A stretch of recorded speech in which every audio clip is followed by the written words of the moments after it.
Hello and welcome. This is the Cody Porter Sports Show, episode number 5. It is November 16th, 2023. And let's get started. Let's get right into things. No rambling to begin. So last week, I tried to change things up. I only went into depth on 4 games, picked an extra 10 just against the spread, in hopes of improving my spread record. Did not go as planned. Straight up on my picks this year, 47 and 27, 20 games separating 2. Great year, straight up, I think. But then against the spread now, I said 30 and 49, almost 20 games the opposite way. And yeah, the last week really backfired. I think on my straight up picks, I was 3 and 1, and then against the spread, I was 3 and 7 or something atrocious like that. I don't know. But we move on. We go to the next week. We're getting close to the end of the season. 2 more regular season games for everybody, then conference championship week, then bowl games begin. Let's get into the first game. Louisville at Miami. You got a lot of odd, close spreads, I think. Louisville, Miami. Louisville, the road team, is a 1-point favorite. I think their backfield combo is kind of the reason that they're having a successful year they've had. Golly.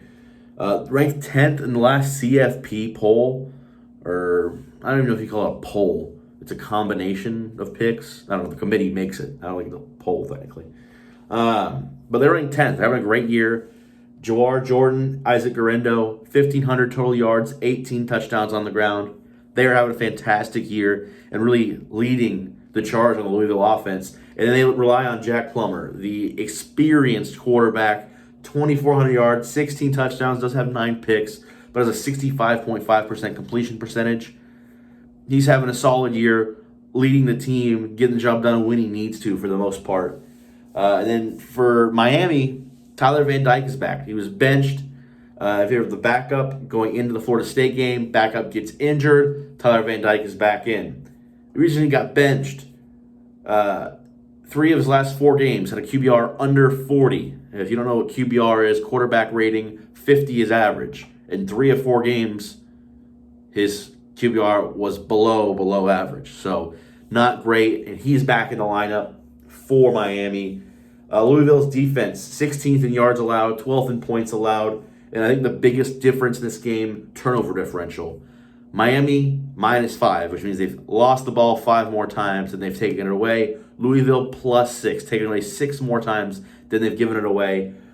I think it's going to be a good game. It being at Miami, is going to help Miami solely pretty much in the travel side, as they don't really pack the stadium for those games. I do like Louisville in this one at -1. I mean, when games are plus and minus half a point or a point, I don't really understand. I mean, it should be a good game. I think Louisville should win just because Tyler Van Dyke really has not been very impressive as of late and didn't even start the last game against Florida State. Again, they had a chance at winning, but ultimately lost 27-20. But I like Louisville -1.5 or -1, depending on where you got it. Then you got Utah going to Arizona. Utah 22, Arizona 17. Arizona also have a good year after a rough start. I think they were 2-3 or 3-3, and had lost a bunch of games close. And they went to Washington State, and they were 7.5-point dogs. And I think they had gotten beat the week prior. And that Washington State game, I said I like Arizona +7.5. I also like them money line, which is probably like +280 at 7 points, minus maybe like +300. They win that game in a blowout, and they've won 4 straight. Washington State, Oregon State, UCLA, and Colorado. They're having a good year. They're ranked inside the top 25. In the series, Utah's won 5 straight against Arizona. Last week, Utah, Washington, huge matchup for Utah. They come out firing. They put up 28 in the first half. Going into halftime, it's 28-24.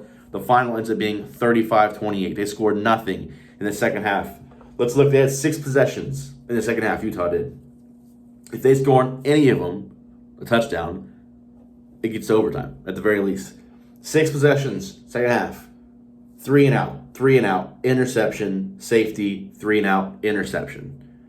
Bryson Barnes, going to this game as I had seen it, as I had called it, as I think the numbers showed, Utah, great defense, not a good offense. Their defense had to keep them in this game. To start this game, it was all offense. Bryson Barnes, 13 of 18 with 261 yards, 2 touchdowns in the first half. Second half, Bryson Barnes, 4 of 12 for 6 yards and 2 picks. If he just completes a 25-yard, pass to get the offense moving, that might be a different story. But just an atrocious second half. Utah played really bad offense in the second half. Maybe not as that much worse than people would have even expected it to be, but they came out so hot and just ice cold in the second half. Had nothing really for Washington in the second half. Arizona against the spread, best in the Pac-12 at 8-2, and tied for the third best overall in the country at 8-2. Arizona kind of above average, points per game 42nd, points allowed 37th. Like I said, Utah's story has mostly been great defense. Can the offense stay in it? Last week, offense came out and then faltered. Looking at this one at first, I was thinking Utah, especially after watching the game last week. But home game, Arizona, they're super hot. I think Arizona, as 1-point home favorites, I think they get the job done. Then you got Georgia going to Tennessee. I doubted Georgia, I guess 2 weeks in a row now. I had picked Florida to beat them. That was a homer pick. That was not because I thought Florida was better than them. They destroyed them. Then they play Missouri close, but win by 9 points. Then last week, oh man. Ole Miss 10, 15, 10. They were 10-point dogs. I took Ole Miss plus 10.5. 52-17. Are you kidding me? Just destroyed Ole Miss. Made Lane Kiffin look silly. And then on the other side, Tennessee lost to Missouri 36-7. Just could do nothing. This one is at Neyland, which, does swing something into Tennessee's favor. I do think if it was a night game, that would be better, but I think it's a 2:30 Central kick. I don't think it's noon. I think it's 2:30. But obviously, if I was under the lights, that would swing in a little bit more in Tennessee's favor. But I just think Florida and Missouri were 2-touchdown spreads. Ole Miss and Tennessee now 10-point spreads. I think Georgia covers this one pretty easily. Tennessee got 530 yards against Missouri, and Georgia's got a better offense than Missouri does. In their losses this year, Tennessee is averaging under 400 offensive yards, and Georgia's got a great defense. I think Georgia is just going to dominate this game top to bottom. I think they should win minus 10.5 fairly easily. Then you got Illinois going to Iowa. Iowa at home, senior day, 3.5-point favorites. Illinois won a thriller last week, 48-45 in overtime against Indiana. It was back and forth, and the spread of the game was like 43, and then at halftime, or the over-under, and then at halftime it was like 70, because they had such an insane first half. It tapered off a little bit in the second half, but still a great game. Last second, Indiana comes back to tie it. It goes to overtime. John Paddock, 500 pass yards, 4 touchdowns. He's playing for injured Luke Altmaier. Has a great game. Illinois has a huge on-the-road conference game against Iowa, and they're putting Luke Altmaier back in. I don't understand that. People say the stupid thing. I think they say you can't lose your job to injury. That's not true. Ask so many people. I think John Paddock played well enough. He scored 48 in the Big Ten, threw for 500 yards. You play him the next game against Iowa in their defense. I think playing Luke Altmaier is a bad decision for Brett Bielema. Altmaier, in 4 of his 9 games played this year, has a QBR under 50. He's 13 touchdowns to 10 picks. I just don't think bringing him back in makes any sense. I think you throw Paddock in there. If he struggles in the first half, sure, you bring Altmaier back into the second half. But I don't really see how you put Altmaier back in there for this one. That Iowa defense allows 12 points per game, 280 yards per game, 3.9 yards per play. Those are all top 6 in the country. Illinois is only averaging 3.9 yards per carry. They're expecting a defensive battle in this one, and you can't run the ball. They're going to stop the run, so you're going to have to pass it to be successful, to score points, and you take out the guy who just threw for 500 yards. I don't think it makes a whole lot of sense. Against the spread, Iowa 5-4-1, Illinois 2-8. The star of Iowa's team, Tory Taylor, the punter, averages 47.8 yards per punt. He has 25 punts inside the 20 this season.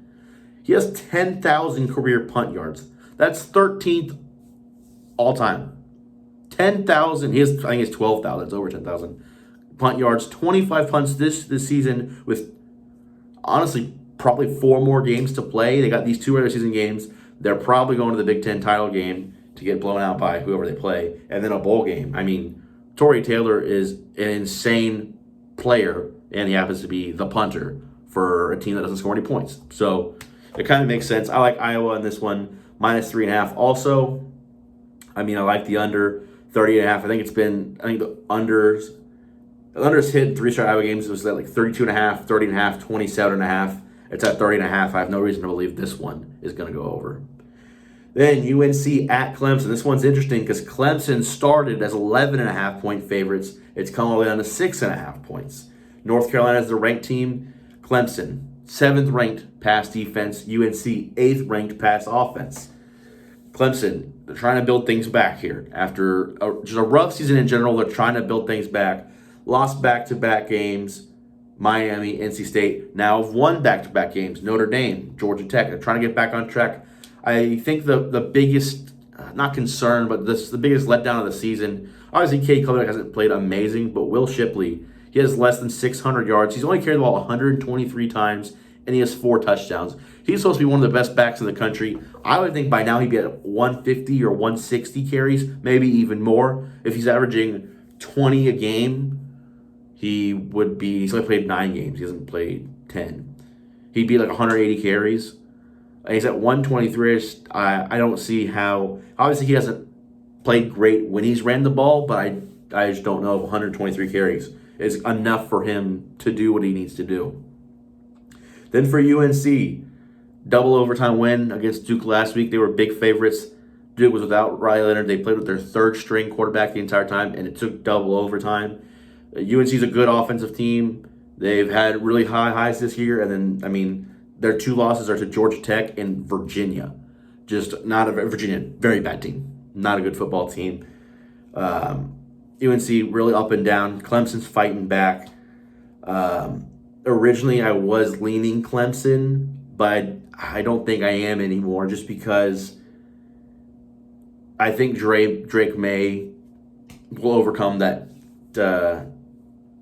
Clemson defense. I just think the line dropping so much is the sportsbook saying we may have way overstepped this game and putting it at 11.5 at first. It's come down almost 6 points. Drake May, 3,100 yards, 21 touchdowns, almost 80 QBR. Omarion Hampton in the backfield next to him, 1,400 yards, 14 touchdowns. UNC 4-6 against the spread. UNC 6-4 against the spread. Clemson 4-6. I like UNC at plus 6.5, but I think Clemson wins it. I think it's a close game, closer than the original 11.5 line. I like UNC plus 6.5, but I see this as being like a 3-4 point game. Then you get Washington at Oregon State. This game, also interesting. Opened -2.5 for Washington. Has flipped to 2.5 for Oregon State. Washington, undefeated, 5th-ranked team in the country. Going to Oregon State, primetime night game, where College Game Day should not be at James Madison. They're having a great year. Yeah, they're also playing a team that's 6-4.